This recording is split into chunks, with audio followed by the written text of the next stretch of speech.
Ladies and gentlemen, something absolutely massive just went down. Vicha is coming back. I never thought that I would get to say those words again ever in my life, but they are back. They are indeed back under a new name, complete rebrand, and they're planning on releasing new music very soon. So we're gonna go through the entire situation because this gets crazy.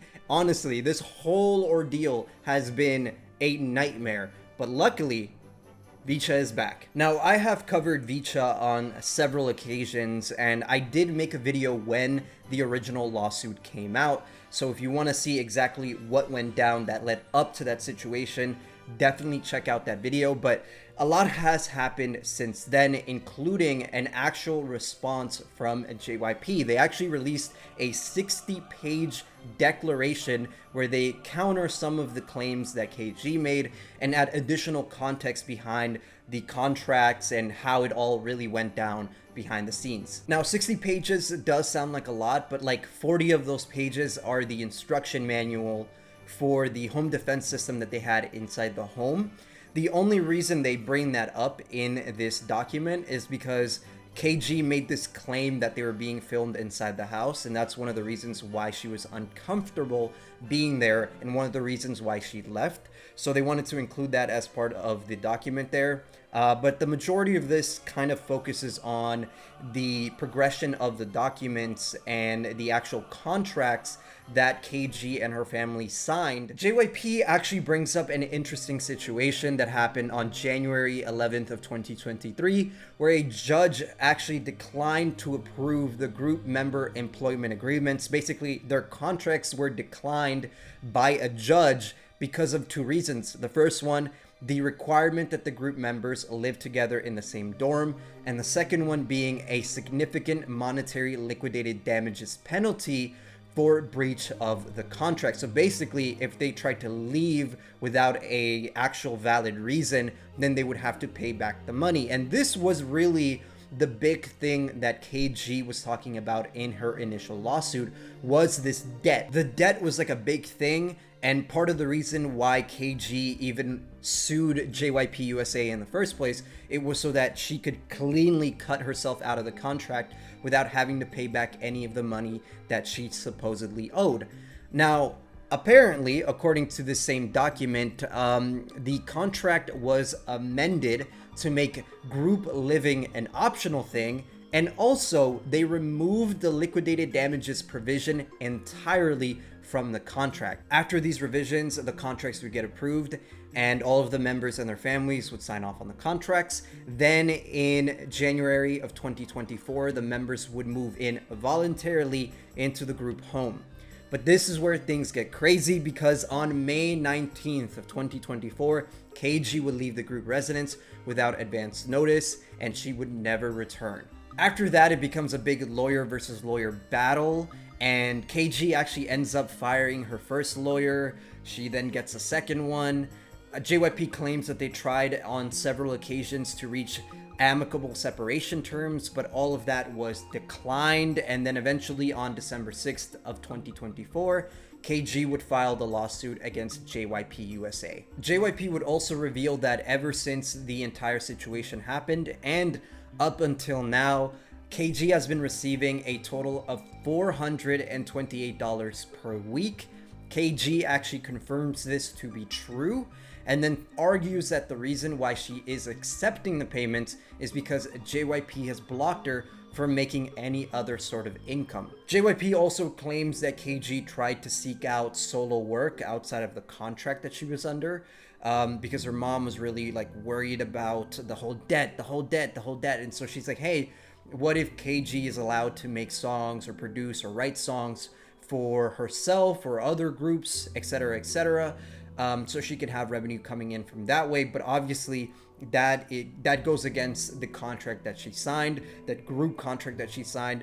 Because of that, she's actually not allowed to seek out solo activities like that. So that was like a big thing. KG actually denies the claims that she was trying to seek out solo activities, but that was like a big thing that was added in this document as well. But throughout all of this, KG has remained very clear that the only thing she wants is to be released from her contract.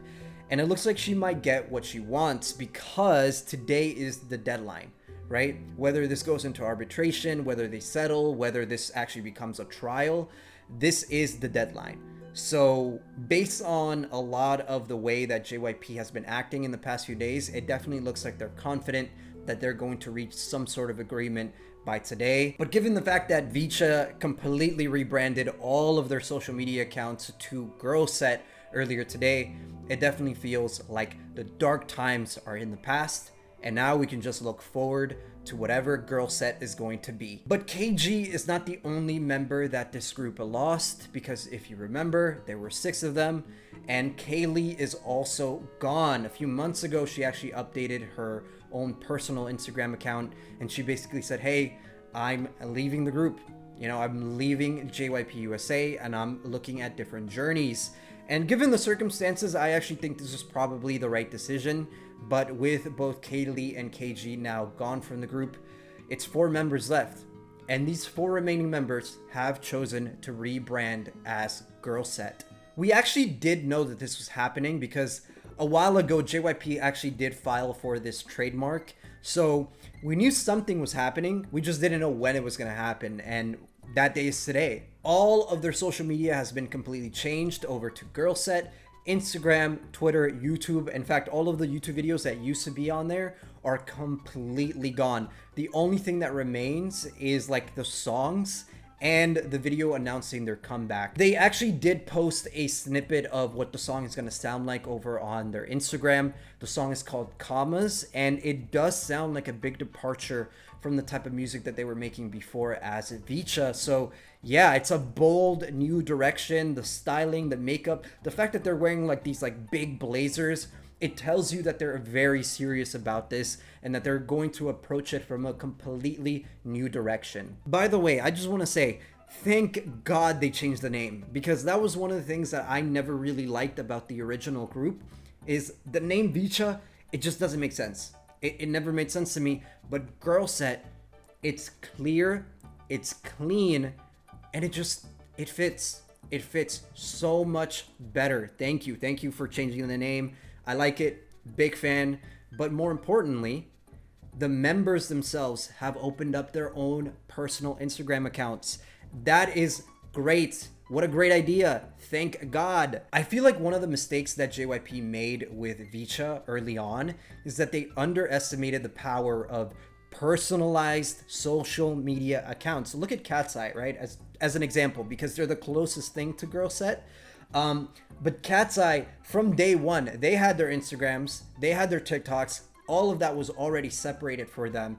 And I think that's exactly what helped boost them early on, because people were like, oh my God, I want to know what Sophia's up to. I want to know what Laura's up to. People love getting to know the idols on a personal level like this, especially in America. I feel like the attitude that people have towards celebrities in general in America is very different to the way that it is in Korea and Japan. Because in Korea, you could like debut a group, wait like 3 years, and then give everybody Instagram accounts. But in the US, I feel like it's got to be quicker. You know, it's got to be snappier. People want to know everything. And I think JYP giving the GIRLSET girls their own personal Instagram accounts is definitely a step in the right direction. Great idea, great move, and I think it's going to pay off really well for them. At the end of the day, man, I am really happy about this rebrand. It's a bold, fresh, new direction, a more mature direction too, which is nice to see. I think this is exactly what everyone was hoping happened, and it did. I am, just hoping that it works, because these girls deserve a win. They've been through a lot behind the scenes. They pretty much have been stuck in limbo for an entire year. And it sucks because they lost so much time. Time is one of the most important things for a group.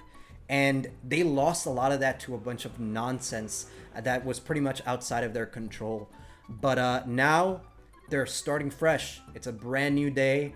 And I hope it works. From the very beginning, I've always wanted Vicha to succeed, and I always knew that they had more potential than what JYP initially had for them. And we get to see it now. So There it is. GIRLSET is here. Vicha, no more. But yeah, let me know what you guys think about the rebrand, about the whole situation down in the comments below. Are you excited? Are you gonna be there for their comeback? I know I am. I'm gonna talk about it when it happens. But with that being said, take care. Thank you for watching, and I'll see you guys next time.